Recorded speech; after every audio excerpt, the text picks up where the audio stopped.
What's going on, everybody? It's Frito here for your Overwatch. Absolutely great news to share with you. Yesterday, Jeff Kaplan hopped onto the forums to respond to someone who was asking for more developer updates. It's been 6 months, Blizzard. Jeff Kaplan replies saying, "We recently recorded a developer update. It is scheduled to come out towards the end of the month, and we'll try to do them more frequently." End of the month? I mean, it's already end of the month, which means it's going to be next week, just like Emong predicted, with his very heavy-handed hints, which makes me giddier than a Girl Scout. Because although I'm kind of going back and forth on what to expect from it, I think the realm of possibilities are extremely good news. Because as Jeff has already announced, they're looking at the format of how we play Overwatch and trying to improve it. Some ideas feel like they have bigger trade-offs than others, but that does feel like the next step for Overwatch to get into, and it's something that I've been harping on about for so long. So it's amazing to finally be here, where Overwatch feels like it's maturing as a game, and some of these more hardcore elements to try to really define what Overwatch gameplay is a bit stricter are finally coming into the fold. Now,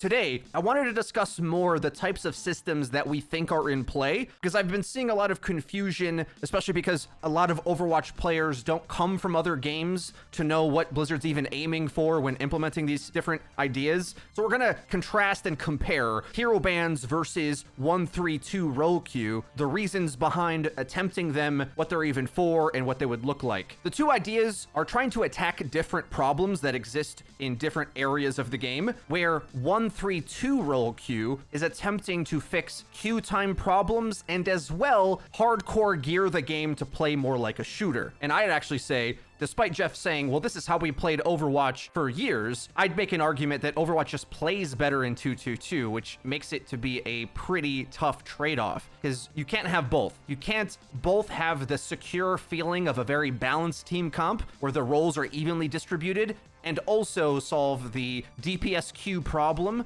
at the same time. Although Jeff did say in his post that DPS players largely enjoyed having 3 damage on the team total because there's less pressure on you, and even if you do go down, well, the team has enough damage to frag back at any point, and it's all a lot more like team deathmatch in Call of Duty or something, but with Overwatch characters. It plays a bit more like that, where the MOBA elements are much, much lighter, and it's more about fragging. I've put a ton of time thinking about 1-3-2 over the past week. Although I am willing to see them try it, I think largely it wouldn't feel like Overwatch, and a lot of people wouldn't enjoy it. Because essentially what it would do is say that the game naturally plays similar to the chaos gameplay we were trying to get away from when 2-2-2 was being advocated for, right? Like, there's ways they could fix this, okay? They could buff all of the tanks so that solo tanking doesn't feel as bad as you remember it. They haven't said they would do that, and I assume have just been playing with the tanks we know today, but because the tank position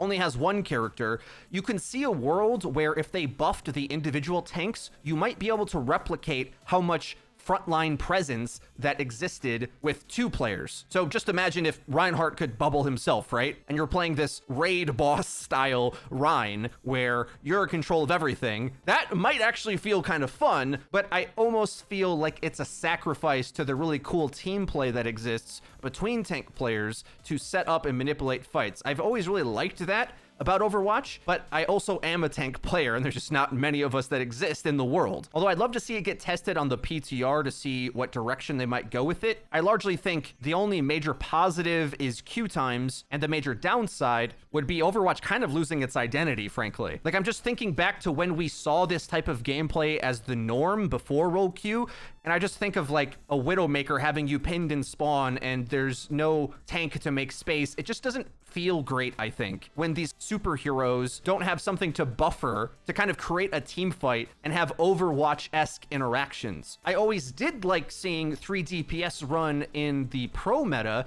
but typically against comps that weren't 3 DPS. 3 DPS mirrors look pretty sloppy. It creates a bunch of solo engagements, and we just lose so much of Overwatch's team play that comes from the tank line. Now, I do suspect that there is going to be some system or format change or just where they're at with this being announced next week. And the truth is, I think we'll all find 2-2-2 to be quite the enjoyable experience with hero bans. Because frankly, this patch right now is incredibly good. Balance right now is about as good as Overwatch can ever do to facilitate hero diversity. Tweaking numbers on interactions changes who wins the matchup. That's all balance does. It just shifts who wins given matchups. It shifts what comps beat others, but it doesn't make them equally playable. It's physically not possible to do so. There's never a world in Overwatch where there's this dream that I see a lot of people say, like, isn't Overwatch about swapping heroes? No, it's not about swapping heroes. It's about finding the best hero in the meta and not having to swap. Because if you have to swap, you're losing ultimate, losing resources, losing map objective time, you're losing a lot of things. Swapping is a desperation move and something you'd never want to set yourself up for. Because of that, no matter what, if something's slightly stronger, it is going to see dominance in playtime at a certain skill threshold. When the game's balanced really well, it's only at like the Overwatch League level where the pick rates get abusive, but that's the best case scenario. Now,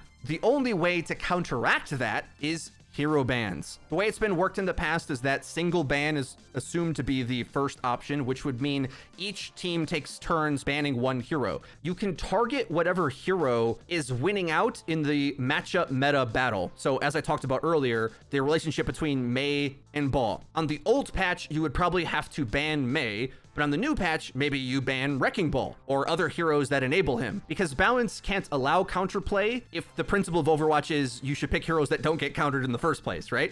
That's just the rules that competitive Overwatch works under. So what hero bans do is allow for us to see more diversity because you will get alternate metas based on the bans that are picked. A big fear from people is that the same heroes would get banned over and over. And I actually do have a bit of a fear of that being instituted now, where I think if you ban Mei, dive is like stupidly unstoppable. There's a chance that that's the case. The game isn't necessarily balanced for bans to go in tomorrow. And there's ways to mitigate that depending on how it pans out. In the Overwatch League, because there's map sets, maybe you're not allowed to ban the same character, or maybe bans do roll over map to map. There's a lot of ways for that to work. Or the other option is for there to be a protect system where before you ban, you protect which heroes that you want to save from your opponent banning to guarantee that you'll be able to have something that you play around. The problem is, I think that then gives too much power to the protect, and you would need like a second ban to outweigh it in order to shift the meta at all, because likely you protect the linchpin hero that keeps your strategy together, and unless there's two of those in your comp, one ban may not be enough if it isn't allowed to target the best hero in the comp or the crucial one. Because like I said, if you ban Hanzo, is Ashe like way worse than Hanzo? They don't have Hanzo either, right? Does the comp just not function without Hanzo? I don't think so. He's just the default best range damage dealer, right?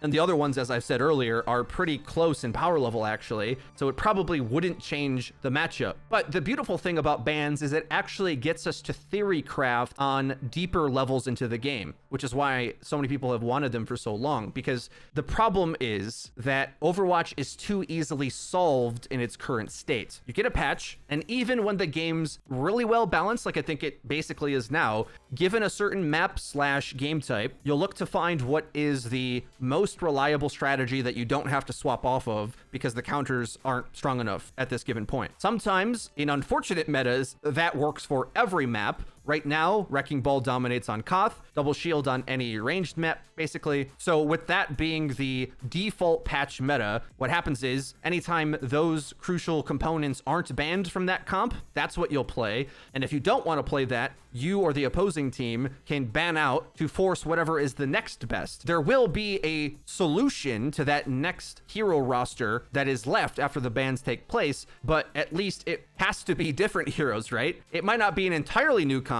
but it forces you to play something else because it forces you to think about solving the problem again with different circumstances. You can think of it like an entirely different patch, right? Because we've seen heroes be soft banned by being nerfed into the ground before. It's not much different than having bans instituted in the mix. The beauty of it, though, is that you fluidly can change it game to game, map to map. And the ideal scenario is that, let's say you wanted to play dive on a certain map because it's strong. Well, I think the strongest dive character is oddly Doomfist plus Orisa due to how strong Halt is and how much damage you do with Doomfist. And because of that, it's difficult to ever see Genji. But if Doomfist doesn't have Orisa, the setup for his big abilities to land, maybe Genji looks a bit more playable. even as a tier 2 dive hero compared to Doom, because the tanks that are left to play dive work better with him. That's the dream that you want to see set up, where you knock out a tier 1 hero to make space for a tier 2 hero that just likely wouldn't get played otherwise. Now,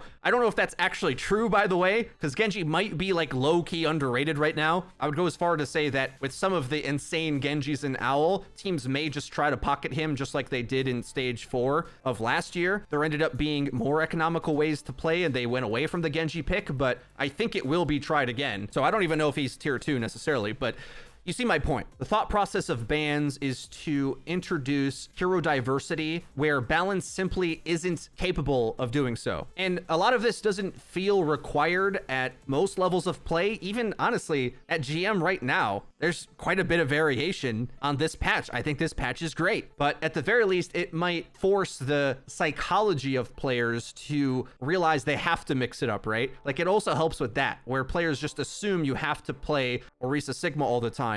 It sort of saves them from themselves if they're like, nope, let's not play Orisa this game. Even if you could play something else, right? It just opens up opportunities to play different comps game to game. And even at lower tiers, it can help save you from the most obnoxious heroes. Like, for example, I was really worried about this, but Blizzard just refuses to nerf Reaper because he's not very good at high levels anymore. He's pretty trash, actually, but he's supposed to suck at higher tiers, right?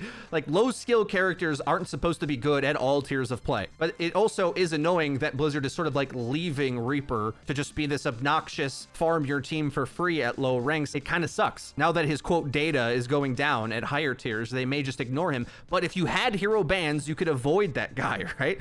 Or you could avoid whatever obnoxious hero you don't want to play or don't want to have to play against. And it gives you some agency on the game you're playing, rather than always being subject to the patch meta, which again is less strict for most players, but it still is annoying and still can affect your gameplay. With that being said, it probably will come to all ranks because if it is hero bans, because Blizzard really likes to have uniformity across the game.